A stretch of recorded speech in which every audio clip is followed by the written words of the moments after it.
citizen. Out of many We are world citizens, same vision is for equal rights and justice for the people them. What's happening to this beautiful world that we're living in? World citizen, lift up your voice. Welcome to another episode of the People Powered Planet podcast, where each week we have amazing solutionaries. Around the world, you can find endless podcasts, videos about the terrible, incredible problems of the world. And if you thought those were bad, they're worse than that and worse than that. And what we try to focus on is not ignoring the problems, but finding the solutionaries who can help inspire us to a positive future. And today we have a very special guest whose mission is to shake our world off this path toward extinction and instead to build a Solartopia. A Solartopia, doesn't that sound good? Harvey's an author, he's a radio host, he's an activist who's been working to bend the arc of history toward peace and love and understanding and justice. Solartopia, no nukes, election protection, nonviolent action, people's protection of the whole election process. These are all some of the subjects that are covered in his 20 books and his writings and his radio show on KPFK, where he's working to develop a leap into a green future. With that introduction, let me welcome our special guest, Harvey Wasserman. Hi, everybody. As you can see, I'm at the beach. Well, life's a beach, and then you love it. There you go. Absolutely. And this is my cause. This T-shirt's about 30 years old, so it has some holes in it, so it's holy. Okay. Well, that's a nice note to start our discussion as we move toward how we protect and preserve this incredible, beautiful planet we've inherited. You know, it's very interesting. You go through the entire universe with these space probes that are going deep, deep, deep into space. And we begin to realize how precious and special life on Earth is, this beautiful marble. We don't find it anywhere else. And my God, it'd be so crazy to get rid of life on this planet for these little stupid, insignificant reasons compared to the awesomeness of this life we have here. So I'm very pleased to talk with you and to help us inspire us to a vision. And I'd love to start off with you just telling us a little bit of your personal journey, from being a young man to going into the kind of work you've been doing in Solartopia. Tell us a little bit about Harvey. Well, to get to the nitty-gritty, I was born in Boston the last day of 1945. So I'm technically not a baby boomer. I missed it by about 7.5 hours. And I grew up in Columbus, Ohio. Thank God, went to the University of Michigan. I was a editorial director of the student paper there. And as we were talking before, the University of Michigan Daily was just an amazing experience. This couldn't have been better. And in the summer of '66, they flew me down to Mississippi, and I joined the Meredith March for Voter Rights. James Meredith, the first Black man to be allowed into the University of Mississippi, was marching from the border of Mississippi down to Jackson, and he was shot. He was marching alone. He was shot with a shotgun, so he lived, thank God. And then the whole civil rights movement convened to finish this march, and I flew down as a reporter. And I was in this town of Grenada, Mississippi, surrounded by the Klan and the FBI, who were indistinguishable at the time. And I walked into a church for the service at night, and I walked right into Martin Luther King. So that was my nanosecond of meeting the great man. And he was very nice, by the way, very, very nice guy. And I was actually taller than him, which kind of blew my mind. But my wonderful parents, the greatest thing any person can have in this life is great parents. And I had really great parents. They were liberal supporters of Jack Kennedy and Franklin Roosevelt. And the only thing they ever forbade me to do in my entire life was to go out for the football team. And I was like 5'2" at the time. And they said, that's the one thing they never So I respected it, and I learned how to play tennis. I became captain of the tennis team. It was a great a great gift in my life. So Good. I By the way, I just jump in that I identify with what you're saying because I also am thrilled with the parents I had. My folks met at the Quaker Meeting House in Washington, D.C. at a meeting of the Fellowship of Reconciliation, where they were planning a sit-in to integrate a lunch counter on 14th Street. And the sit-in happened. It was confrontational. People were arrested, but minds didn't change. And my mom said, you know, maybe there's a better way to go about this. And she and my dad and their Black friend, Thomas and Todd, who had a radio show called Americans All that they were helping him with, they went to the same lunch counter and filled themselves with like a bubble of joy and good energy and animated conversation, and just sat down like naturally they could speak and could sit there and eat. And my mom just casually tossed out, "Oh, we'll all have the such and such," and continued the talk. And then the people were like staring, how can this Black guy be served? But they served them because there was no room for them to break in and say, "I'm sorry, you can't eat here." It was just so, the spirit was such. And they ended up dining together. And then my mom talked afterwards to the manager and said, you know, why was that so bad? Why can't we Black and whites eat together? So my parents were also into kind of a nonviolent alternative way of doing things. And my dad's key saying he passed out in these little cards was, "Seek not to contest with evil, lest you be taken by the spirit of contention. Rather concern yourself with goodness, for in goodness is the leavening that makes the whole loaf rise." So that's what inspires me in my life. Plant that seed of goodness that makes the whole loaf rise. Very good. Well, of course, I'm reminded I was raised Jewish, more or less. My mother didn't have much tolerance. We had a very beautiful Friday night dinner every night, and that reminds me of the story of the difference between Easter and Passover, which is on Easter Jesus rises, and on Passover the bread doesn't. So anyway, so at Michigan, I was right smack in the middle of the war and the civil rights movement, and I just had a fantastic time. I then I majored in history and journalism. I went to the University of Chicago. In my life, looking back at my life, my only ambition in life was to become a teacher. I was weird. And I got a Woodrow Wilson Fellowship to go to Chicago. And I was in Chicago in the middle of the lead up to the Chicago Convention. And I got beat up twice that year, once at the draft board and then during the convention. And it had a definite impact on me. I became part of the Liberation News Service, which was a radical underground news service. I was a journalist and a historian. And in Chicago, I covered the convention. It was an amazing event, truly, the Chicago Convention. It really radicalized me. And one thing it happened to me was at the U of C, where I was studying to become a college history professor, they had thrown out a professor named Jesse Leamish, and they wouldn't hire another one named Stoughton Lind, who was a great nonviolent. I remember him, yes. He's activist. I think he's still around, actually. And oh, really? He's in his 90s. He lives in Niles, Ohio. So I'd love to interview him. You should. I had a series of lectures that made me rethink all of U.S. history. And so because they taught, when you were taught history, even at a quality university like Michigan or Chicago, they never let on that historians have a political point of view. It's just the history is what it is. And then, you know, and Jesse showed the political bias of all the historians that I had read. So being a very humble 20-something, I decided to write my own history of the United States. And through a very complicated series of events, the Liberation News Service that I was involved with was infiltrated by the FBI. And we know this is a conspiracy theory that we are 100% certain is true. And in fact, J. Edgar Hoover had a personal interest in destroying our news service. What he didn't understand was we were taking acid at the time, and we were just completely. It wasn't that we were outside the box. The box just didn't exist for us. And so, in a very complicated series of events, we wound up. There's a movie about it, a wonderful movie.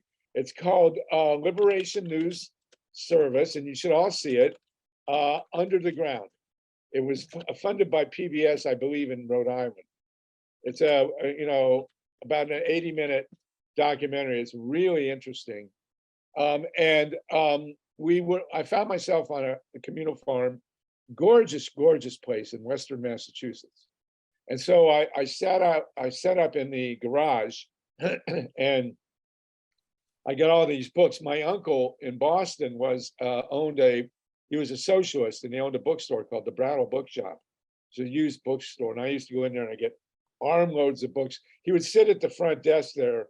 He held court as people came in and out. And whenever I came in, he started yelling, "Here's my red nephew." And so he gave me armloads of these wonderful books for like $1. And I wrote about 200, 300 pages. I meant to write the whole history of the US, but I got lost in the rabbit hole between 1860 and 1920, the time of the Wobblies and the robber barons and the populists. It was spectacular. It was really like I was on a drug. Actually, I was on a drug, but nonetheless. And so I wrote a couple hundred pages and I sent them around and to various publishers, and the tentative title, one of the tentative titles of the book was A People's History of the United States, 1860 to 1920. So I'm getting all these letters from these publishers telling me to never send them anything again. But I did have interest at Harper and Row. And meanwhile, I sent a copy to Howard Zinn. Howard Zinn was at Boston University. I had never met him, but I finally did go in and went to one of his classes and shook his hand. He sent me back a letter on a single sheet of paper, a yellow piece of paper. It said, I liked the book and he hoped it would get published. So I showed that letter to the editor at Harper and Row, and he said to me, "Your book makes no sense whatsoever. We can't figure it out. But if Howard Zinn will write the introduction, we'll publish it." So they wisely changed the title from A People's History of the United States, 1860 to 1920, very boring, to Harvey Wasserman's History of the United States. And I was embarrassed, but what choice did I have? And it sold 30,000 copies. Wow. And so my editor at Harvard then went to Howard, and they conspired, and they did the actual People's History of the United States, which came out 7 years later in 1979, and which sold 2 million copies, and it's still selling. It's still in every bookstore in the country. So there you go. So I got hired to teach history, but at Hampshire College for about a year and a half, and then went around the world. Had a life. I ran a family business for a while. I have 5 children, by the way, and 13 grandchildren. We just had a family reunion. We were picketed by zero population growth, but well, getting back to moving toward the Solartopia, I loved what you said about we weren't thinking outside the box. For us, there was no box. I think that would be the perfect description of Gary Davis, the mentor who inspired the people-powered planet program. For him, there was no box, and the incredible thing is that since there was no box, there was no way the box could box him in. I mean, if he went to a border and they wouldn't let him cross and they throw him in jail, he wasn't in the slightest dismissed. He said, "Oh, great! Here's a great group for me to proselytize with, hang out with, enjoy." Right. He would enjoy, going. I loved how he was stuck between France and Germany. That was very funny. Actually, he had to build a little shack between the two borders. I love that people met his future wife. So there you go. Yeah, his future wife rallied the people to build that, and just within the last 2 weeks, she passed away. Esther Peter Davis, and all of their sons and daughter were with her in France and in Strasbourg when she passed away. But she also was a great woman in her own right, Esther Peter Davis, who went with Bayard Rustin and a group of people to stand under the nuclear bomb of the French nuclear test in the Sahara, and had many other incredible adventures. As a young woman, you met Martin Luther King. She had lunch with Winston Churchill, and tried to talk him out of imperialism as a young like Lots of teenager. luck on that one. So here, my favorite. I have a new history book. Finally, by the way, I did write the whole history of the United States. Part of my career between the 70s and the present is that I taught college for 14 years.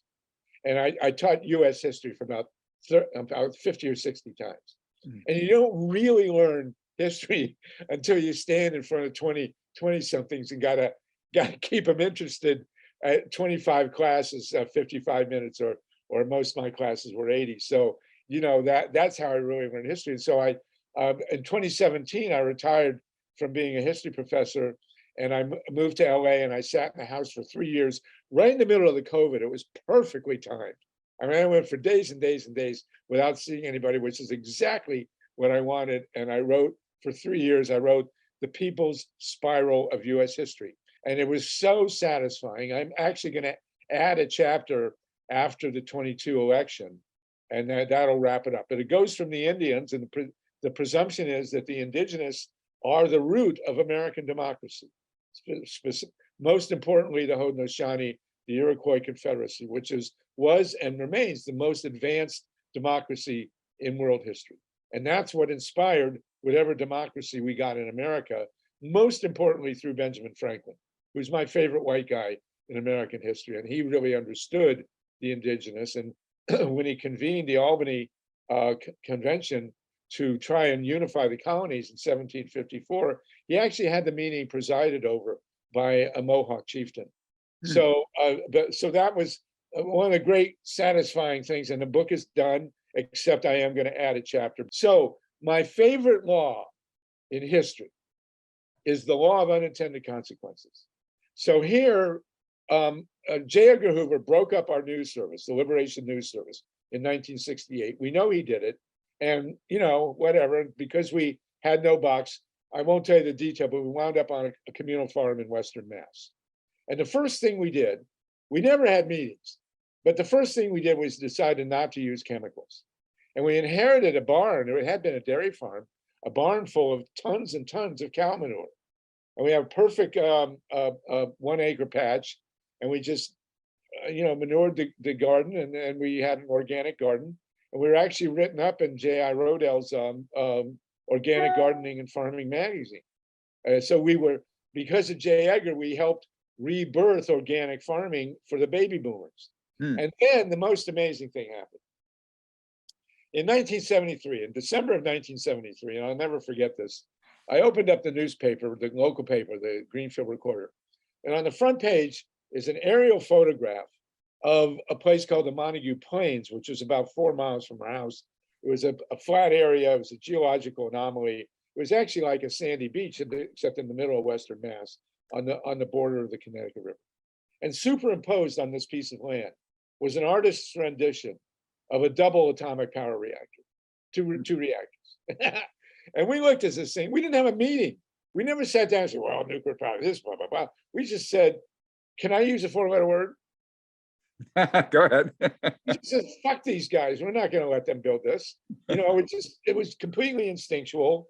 I, however, happen to know a lot about nuclear power because I had done a report on it in 9th grade, which I had cribbed from Our Friend Indiana by Walt Disney. So I actually knew how a nuclear plant worked. But nonetheless, we just looked at this thing and said, "There's no way we're going to let them build this." So we did this. We coined the phrase "no nukes." We printed. I have an archive of my stuff at UMass, and in that archive is the very first "no nukes" T-shirt that we tested on the silkscreen, and we printed the first bumper stickers that said "no nukes." So if you ever see a "no nukes" bumper sticker, you can thank J. Edgar Hoover.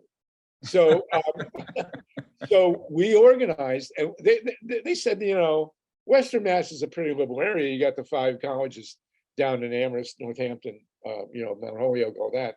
But in our area, it was pretty, it was a rural conservative, more or less, as conservative as Massachusetts gets. I'm putting my email in the chat here. And we organized and we stopped them. They never got the bulldozers in. And later, that the Montague Plains, where they wanted to build the plant, was turned into a nature conservancy. And Wow. talk about victory. And in 1974, never think that you can't have a difference. The idea that you can't fight City Hall is a myth perpetrated by City Hall. So in 1974, as we were just starting to fight nuclear, and there had been people fighting nuclear power plants before, but we were the first kind of grassroots baby boomer contingent of the movement. And Richard Nixon got on the national television in the middle of the Arab oil embargo and said there will be 1,000 commercial atomic reactors in the United States by the year 2000. So in the year 2000, there were 104. So I like to think that we stopped 896 nuclear power plants, which in many ways we did.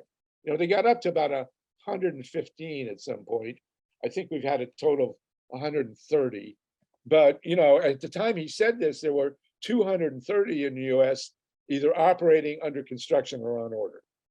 I mean, we kicked their butt, basically. But the bottom line is this for Solartopia.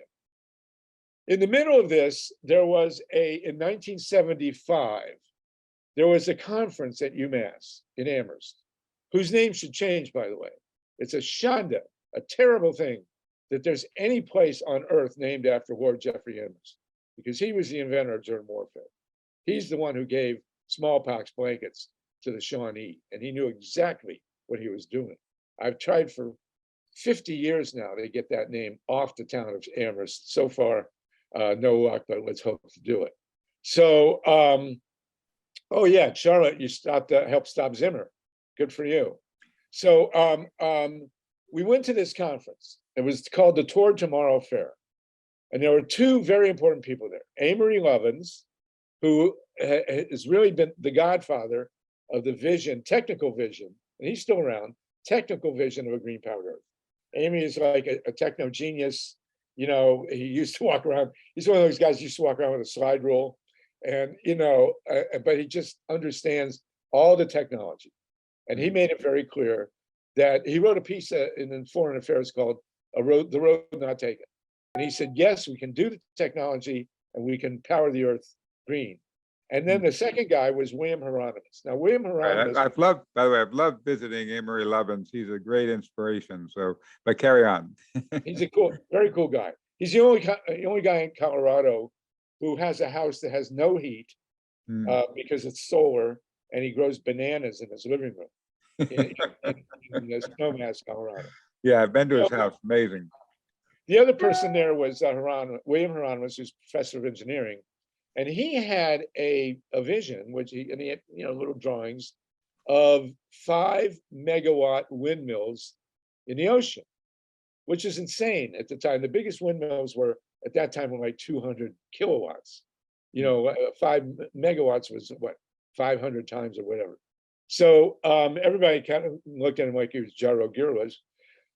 The big thing, and this is a miracle in many ways, is that the proceeding of solar and wind and now batteries and LED, which barely existed 10 years ago, has far outstripped any expectation. If you described the power of solar panels today at the Toward Tomorrow Fair in 75, people would have said you're crazy.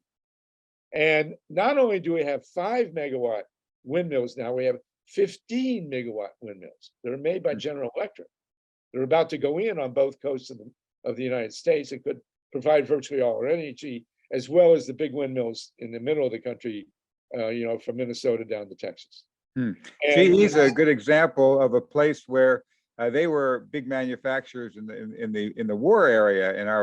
When I was working with the American Friends Service Committee at the NARMIC program, where we put out the automated air war and showed General Electric's we bring good things to life, contrasted with what they were really doing in terms of the destruction of people and people's lives in Vietnam.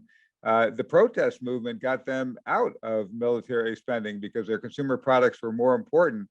And that's another example, in addition to the one you mentioned about stopping the nukes, where the movement did turn a company to that. And now it's good to hear that they're doing some good, are actually bringing good things to life. Well, GE is actually the biggest manufacturer of windmills in America. About half the windmills onshore in the United States are made by General Electric. What a heartwarming change, and it's all thanks to people like you and I and the movement who see. Here's the thing about it, and why I love your idea about the spiral of history, and about thinking, not only thinking, but actually not even having a box, and the unintended consequences, and that is that each of these kind of negative, horrible things, like here is G doing this terrible stuff, and if we just yell and scream about it. But if instead, people were going to the stockholder meetings, inspiring people with a vision, I'd really like to understand more and grasp this idea of history as a spiral, and how even the worst horrible things happening might be taking us in that spiral up to a higher level. Can you explain a little bit more of that central concept, because it's very exciting to me?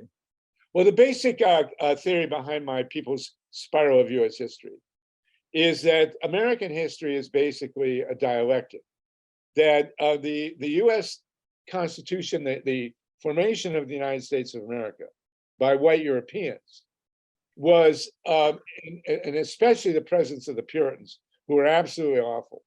I mean, the Puritans who came to Boston in 1630, you wouldn't have wanted to live in Boston in 1630. It's amazing it turned out to be such a liberal city, because it was a totalitarian dictatorship.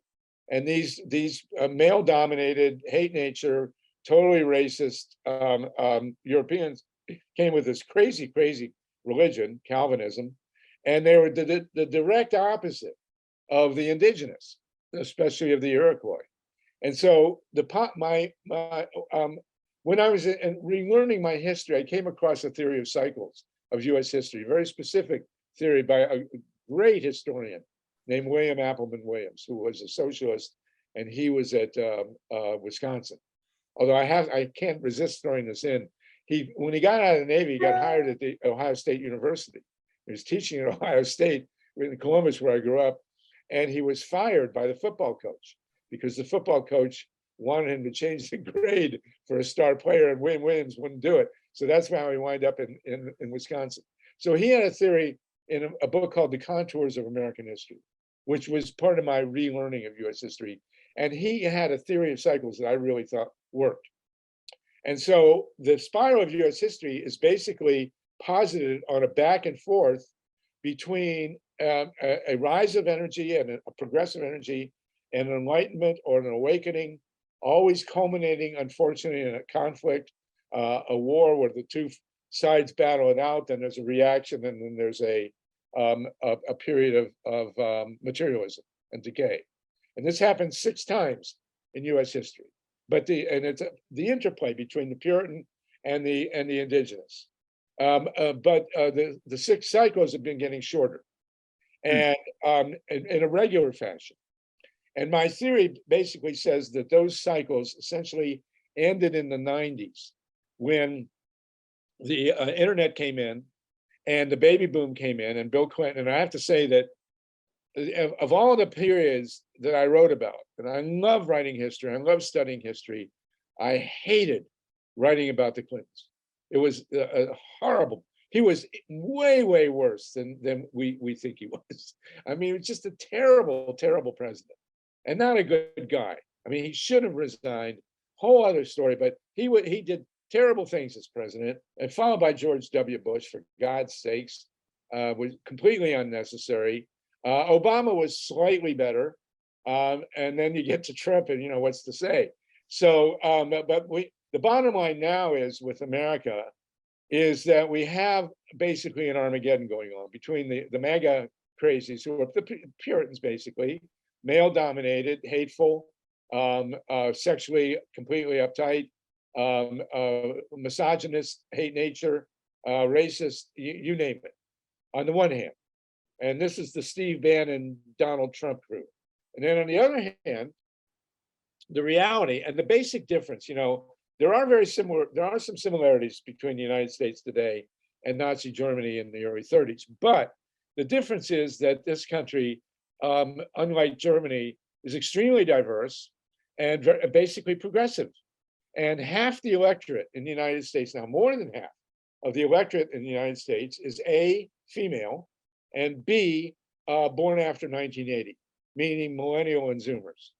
And these two generations are the most progressive generations in American history, largely because they don't really care that much about race. They're not easily divided by that, and they don't really care that much about, and the number of mixed race people is just, skyrocketed. And I had a student once ask me, well, what happens to racism when everybody's intermarried? I said, good, it's gone basically. And then of course sexual preference, sexual orientation, issues like that, and they understand the environment. So for the MAGA people, this is the last gasp, and this is the end of the spiral. How it comes out, whether we have time to save the earth. And let me jump really quickly back, because what we realized with renewables when we first started, and this is part of the spiral, when we first started fighting nuclear power, people asked us, well, if you don't have nuclear, where are you going to get the energy? And we said, solar, wind. We had no idea what we were talking about. We had no idea that it would work, but it did. It's exceeded all expectations, which is to me a sign. The greatest sign in my life was when my wife said she was pregnant, and it turned out to be twins. that was the moment.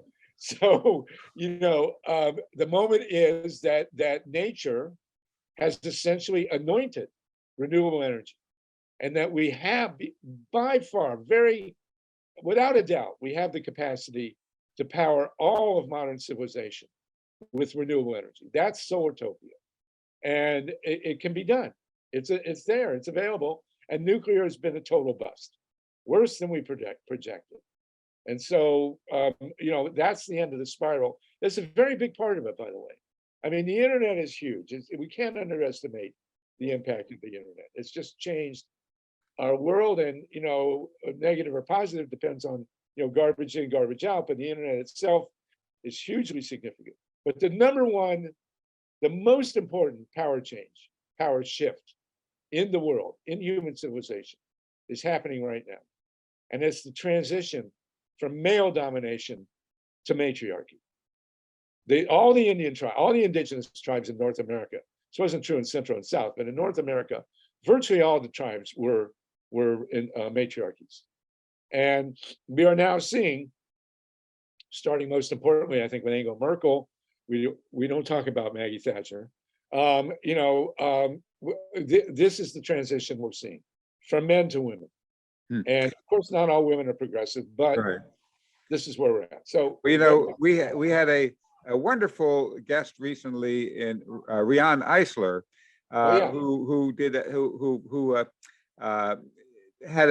wrote The Chalice and the Blade, and has a wonderful analysis of history that shows that what we need is that the central problems facing the world, all of them, rise from the dominator culture, and that the alternative is not matriarchy but partnership culture, where men and women who have that higher level, who are thinking, who don't see a box, the men and women who don't have a box, come together in a partnership society, and that was in fact the way civilization evolved, the way human beings evolved, that we evolved not as out of the dominator culture, but out of a partnership culture. So that was a very inspiring vision. How do you see fitting into that? And after that, we're going to be moving to questions. So everybody get your questions ready. Go ahead, Harvey, tell us a little bit more about partnership as opposed to dominator culture. Well, I got to say, one of my favorite moments in researching, I watched a documentary on the Iroquois, which is actually a French word. I mean, they call themselves Haudenosaunee. And a woman was asked, her name was Audrey Shenandoah, she's Onondaga, I think, and she was asked why it was that if the women ran the tribes, why were the men the chiefs? And she said, well, it gives them something to do, and it makes them feel important. Love it. Love it. Well, I think the thing that we most seem to be needing in our society is a vision of what we want to move toward. All of us are overwhelmingly aware of the challenges and problems. We can drown in that ocean of darkness. And when you mention that spiral, it gives us a little bit of a clue of how even when these things are looking dark, they may be the springboard. Like the fact that, that J. Edgar Hoover, with all the horrible things he was doing, and if you see the movie about him, you'll see that, but we all know that, was actually planting some of the seeds for some of these great advances that happened. And that can give us such a positive, inspired view of the history where when we see these like seemingly interminable problems, we can feel instead of seeing how horrible it is, we can see the opportunity. So Right. let's move to shortly to questions, but let me ask you just one more question. What is your most inspiring vision for what you see coming out of this political turmoil, when we get out of this box of nation state thinking, when we start thinking of ourselves in global terms as one world, in partnership?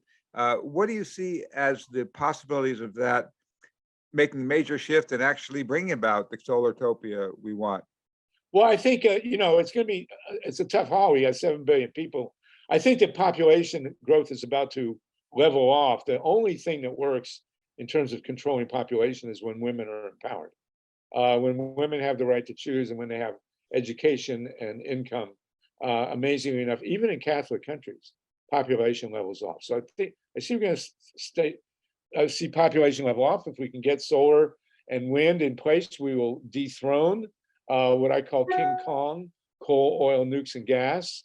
And we will also, I think also, I'm a fan of the stoned ape theory. I believe that psychedelics and mushrooms actually will have a major role to play in altering human consciousness. There are 5 hours of film I will recommend to all of you. The first is called Fantastic Fungi. I don't know how many of you have seen it. Anybody seen it? Yep. Yeah. Okay. So Fantastic Fungi with my fellow Ohioan, and I can't remember his name. And then there's a 4-part documentary with Michael Pollan called How to Change Your Mind, which is based on the book he wrote about the use of psychedelics in psychotherapy.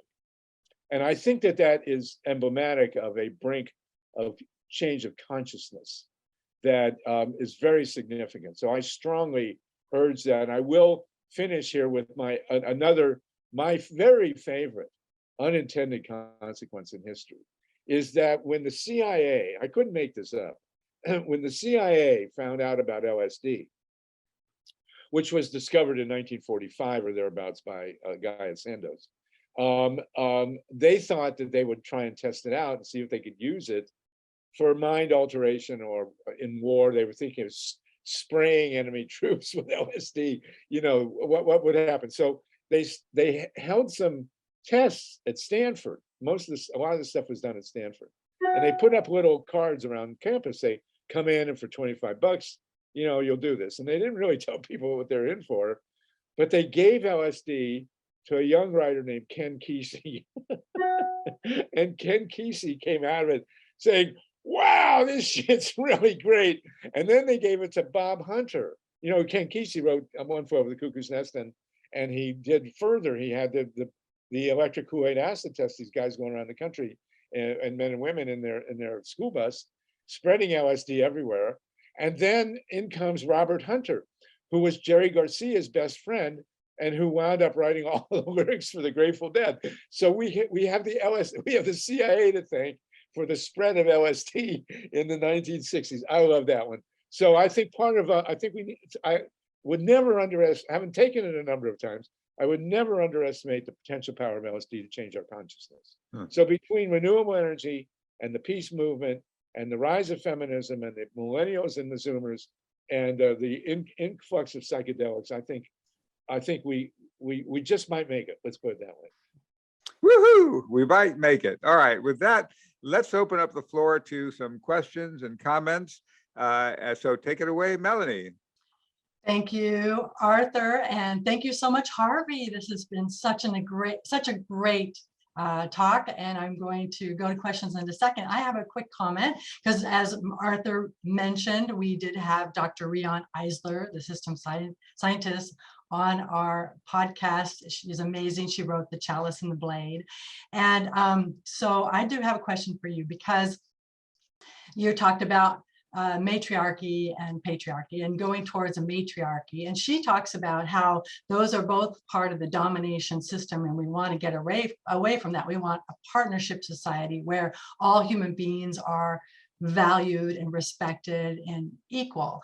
So how would you respond to that? Because as a man, I would think any man would say, hey, I don't want to be dominated. I don't want to be lower than, because that's what that says to me when you have a patriarchal or a matriarchal system. So how would you respond?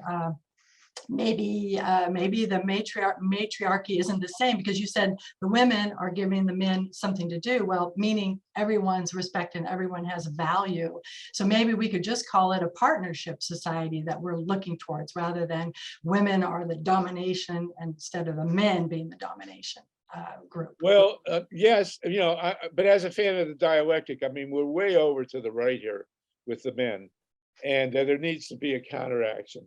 And so, and as someone who raised 5 daughters, I am the Tevye of the anti-nuclear movement.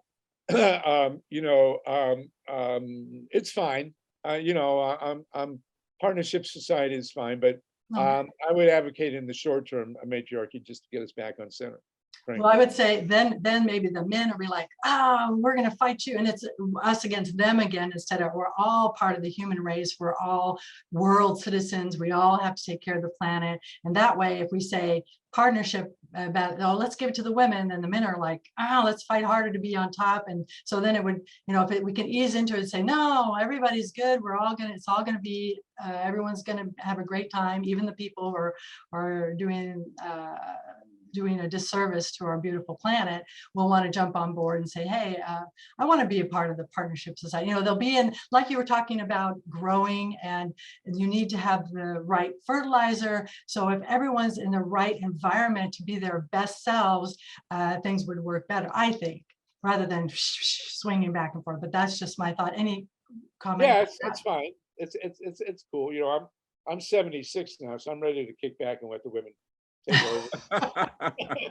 Well, I want to bring everyone along, and I want it to be a great world for everybody. So yes, now let's go to, we have a wonderful person here. Well, everybody here, I see everybody here is wonderful, but I'd like to go to Bud Wilson, especially. Bud, go right ahead with your question or comment. Hey, Bud. By the way, you can call me Sluggo. Sluggo is my nickname. Okay, Sluggo. Great to see you again. This is a wide-ranging discussion, obviously, and thanks for your historical perspective. Just to segue from Melanie's comment, add to your reading list Aristophanes' Lysistrata. Written in 400 BCE, roughly, to talk about the power of women. That whole play, if you're not familiar with it, suggested that all women should withhold sex from all the warriors that were engaged in the Peloponnesian War until it ended. And the principle was that if they did so, men would give up all their arms and stop fighting. So that has a relevant message for perhaps every military wife.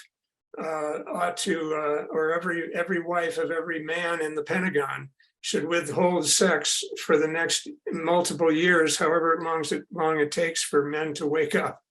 So, well, I think it could cause a water crisis, because you'd have a ton of cold showers being taken. Right. Anyway. But wait, before you disappear from that, I actually, based on that, it's brilliant you brought that up. I proposed a solution to the Middle East crisis, and I've never heard a better one, because nothing else works. And it's the Lysistrata solution, which is there is a referendum held in Israel and among the Palestinians, and they're parallel, and the Israelis vote in one and the Palestinians vote in the other, but only women can vote, and only women are elected. 7 women are elected from each group to a council. And these 14 women with a moderator, probably also women, doesn't matter really, are locked in a room, and they're not allowed out until they come up with a solution. And when they announce the solution, any man who because 99% of the violence is from men, right? So any man who violates the solution, all the women of the world will do the license strata thing. And that's how there'll be peace in the Middle East. I just thought I'd throw that in. Yeah, very good. Well, I was encouraged this morning when I saw a Wendell Berry quote that says, what we have in common is the earth. Yeah. And that sort of broke through my getting dragged down with despair and resignation, given how divided everyone is and how incapable we seem to be to come to common ground. But I wanted to ask you a little bit about another disturbing book that that a young fellow friend of my son recommended, which was called Bright Green Lies. And apparently it took these three guys, researchers, about 7 years. And by the time I got to about chapter 8, I was ready to jump in front of a fast moving bus because what they do is they basically go very systematically and scientifically into debunking virtually every so-called technological solution that we have to our climate crisis and ecological degradation. And I finally, after I was just so overwhelmed with their debunking everything from wind and solar to geothermal to you name it, I had to get to the end of the book to find out, is there anything that they want to offer by way of a hopeful message?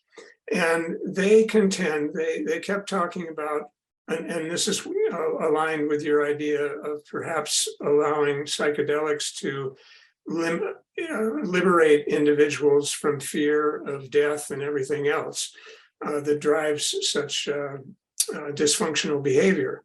But they basically came to the conclusion that every one of the solutions that we're offering right now is actually deeply embedded within the context of an industrial growth society mentality that is based almost entirely on an economy of consumerism. And so I've often said, well, if we came up with free energy tomorrow, we would murder the planet faster unless or until we had a profound shift of consciousness, because we would use that free energy to just carry on with our sustainability agenda.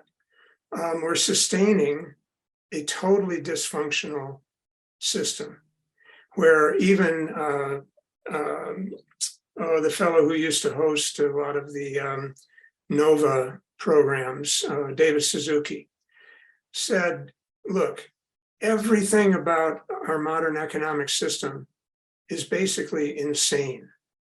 And at WinStar, when we hosted our first Choices Symposium, where I first met Arthur and Molly, we had the fellow who convened the 40th anniversary celebration of the United Nations, Robert Mueller. And he started his talk by saying, you know, if aliens came to this planet tomorrow and they looked around, the first thing they would say is, you have to be kidding. So I just ask if you've seen Deep Green Lies, and if you've seen any of the commentary about Deep Green Lies, Bright Green Lies. That's what he refers to all the bright greens who are wanting to advocate all the solutions. And he says the first thing we have to do is stop the insanity of everything we're doing, including every aspect of the military-industrial complex, and have a completely profound shift in the way that we value the well-being of the commons and the well-being of the planet. Well, it's interesting. I haven't seen the book. What did they say about nuclear? Same thing. It's just it's totally absurd in terms of a solution because of the capital-intensive development, and all it does again is feed into a dysfunctional mindset of an industrial growth society, that we are so deeply immersed and embedded in that attitude of growth is a never ending, they totally align with Dana Meadows and limits to growth, that nothing in nature is a constant directive of growth, unlimited growth. But our belief system for a viable economy is that everything has to grow. Bigger is better. I mean, that's a deeply embedded belief system that no one wants to let go of it until finally Yvon Chouinard said, back when he first said it, I've got a $60 million company. It doesn't need to be any bigger. It doesn't have to grow with Patagonia, the founder of Patagonia, who's now recently given it away, given his entire company away. So, well, I think actually that the switch to renewables involves a changing mindset of itself. And, this may sound a little woo-woo, but what the hell, I think that if we were getting our energy from wind and solar, our mindset would change. I think that there is a toxic dimension to fossil fuels and nuclear power, and that and we are obliged to eliminate that. And that if we do switch to renewables, I think that there would be a subtle change in the human consciousness. So I can as long as those it's not concentrated. See, and I'm sure you're an advocate for distributed energy generation, but the trend right now is massive capital investments for both wind and solar that will be controlled by major corporate identities, and then we've got the same challenge. But I don't want to be, the proverbial Debbie Downer here, but it's a really challenging transformational issue of just our human species, and I'd rather we have a legacy that doesn't say we were a failed species. I think there's a critical fight going on. I know there's a critical fight going on in California right now over rooftop solar, where the industry is trying to kill it. Right. And where we know there are 1.5 million homes in California with solar panels on rooftop. If you considered those 1.5 million homes as a single power plant, they produce way more electricity than Diablo Canyon does. So I believe that there is a mindset shift involved in going to renewables, and of course conservation and efficiency. And look at the difference in the mindset between LED lighting and incandescent bulbs. Incandescent bulbs are basically heaters. They primary, just like nuclear power plants are basically generators of atomic waste.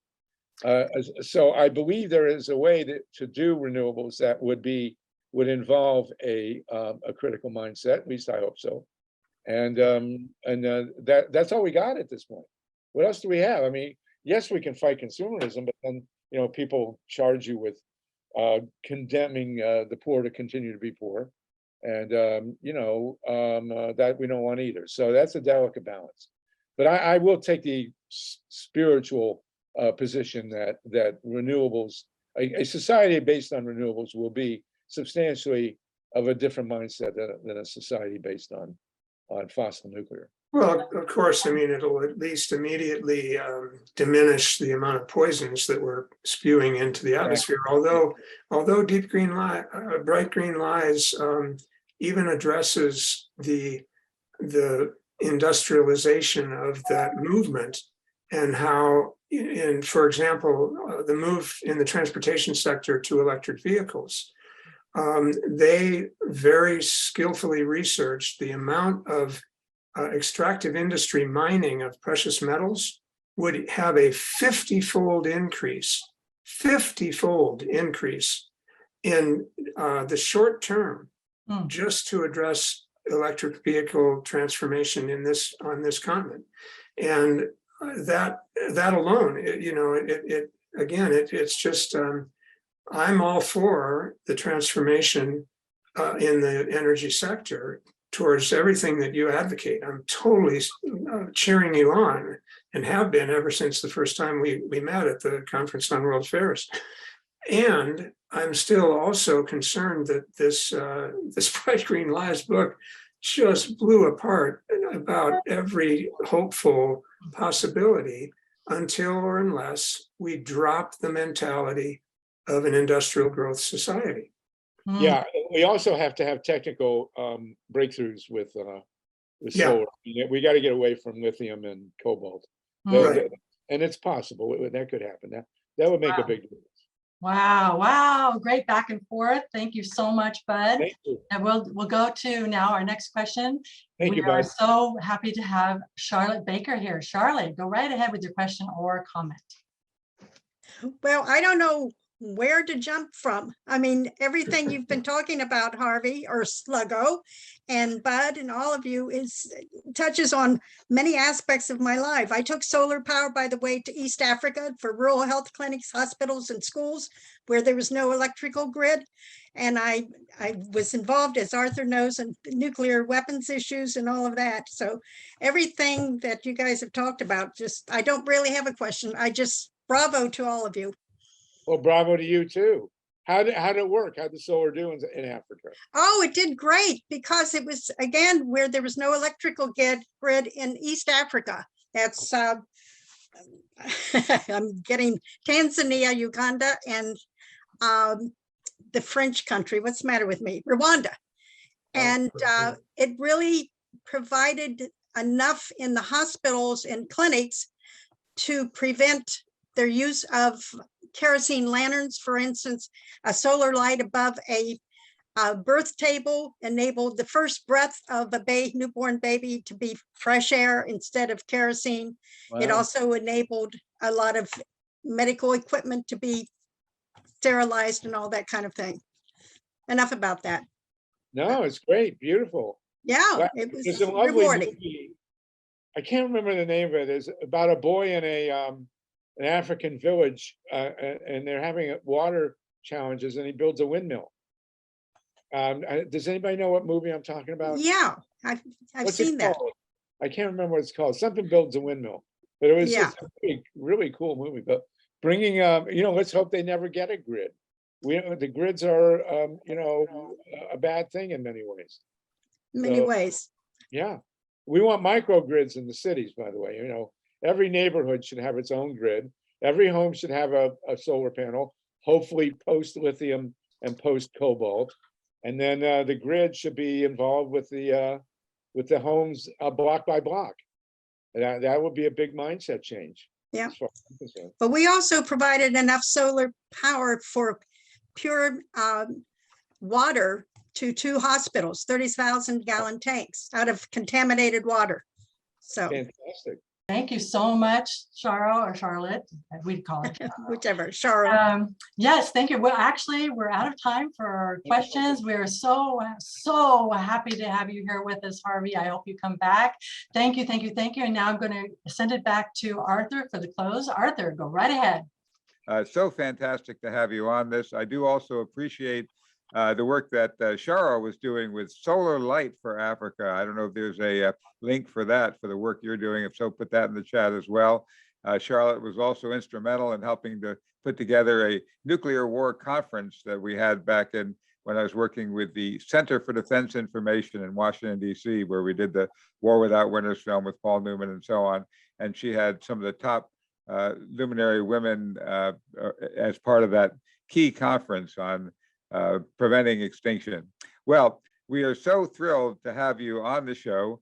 At the very end, I will give you a moment to tell us a little bit more about how people can get in touch with you. And Melanie is putting some of those things in the chat now. And then meanwhile, I just want to mention that next week, we have a very exciting guest, a long-term friend of mine, Dennis Aftergut, who worked with me in the early days at the American Friends Service Committee in our project called National Action and Research on the Military Industrial Complex. And he's now become one of the main writers on, you see him published all around in New York Times and USA Today and all the others. As a former prosecutor, federal prosecutor, he's commenting on the the investigation of Donald Trump and the July and the attempts to overthrow basically the sedition. Anyway, he has very, very interesting articles, but he also came back from a very, very moving trip to Vietnam, which touched his heart deeply, because we were very instrumental in playing a role in helping to end that war, and the people in Vietnam were very grateful to see the American people as their friend, while the government was bombing them, and by maintaining that light, we helped move things forward in immense ways. So do join us next week to hear Dennis Africa. I think it'll be a very stimulating discussion. And then I want to just give a great big thanks to Harvey Wasserman. And I want maybe in your close to tell us how people can maybe join, not only read your books and your history, but also maybe join you in the election protection movement and other ways we can reconnect with you. So for the last word, here's Harvey Wasserman. So thank you. I'm at Solartopia. If you write me, I'll send you the link to our Monday Zoom calls. You'll like them. A really great group of people, and they do go around. And as I say, we do eco-election protection, essentially, environmental and election stuff. And I'm also very happy to send you the PDF of People's Spiral of US History. You can also ask me and I'll send you Solartopia, which was written in 2007, wildly outdated now, but it's fun to read. Again, it's been great to see you all, really wonderful, a great privilege. And I'm going to go jump in the ocean now. So thanks everybody. And me too. Yeah, well, yours is more real than mine.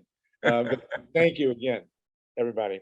Thank you, everybody. And again, thank you for being here with another episode of the People Powered Planet podcast. World citizen, lift up your voices. Oh, you know we got something to say. All we need is the same directions, heading in one way. Thank you for watching. Please subscribe to our channel and like this video.